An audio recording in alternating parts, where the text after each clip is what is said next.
Sveiki, su jumis sveikinasi neįtikėtini faktai. Amelija dar viena žiauriausių serijinių žudikių Anglijos istorijoje.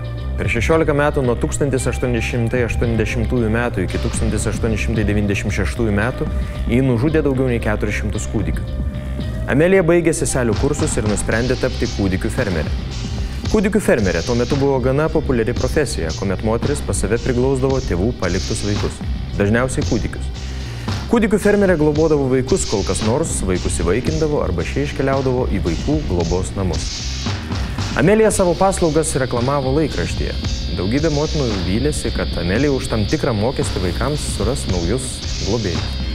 Tačiau Amelija nei vaikų prižiūrėjo, nei naujų namų ieškojo, nors pinigus už tariamas paslaugas rinko. Moteris vaikams duodavo narkotikų, kad šie būtų ramus ir marindavo badu.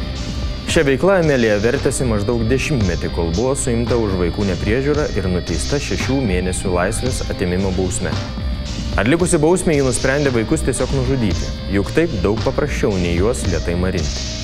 Amelija apsigyveno Reidinge, čia įkūrė įvaikinimo agentūrą ir toliau ieškojo vienišų motinų, kurios patikėjo savo vaikus Amelijai. Dauguma mamų tikėjosi, kad Amelija suras jiems naujus namus, nors kai kurios pačios prašydavo Amelijos, kad šie atsikratytų vaikais. Amelija priglaustus vaikus dažniausiai pasmaugdavo drabužių matavimo juostą ir išmesdavo į Temzės upę. Tuo metu medikai dar negalėjo atskirti, ar kūdikis jau gimė negyvas, ar mirė vėliau. Todėl žiaurius nusikaltimus Amelija vykdė iki pat 1896 metų.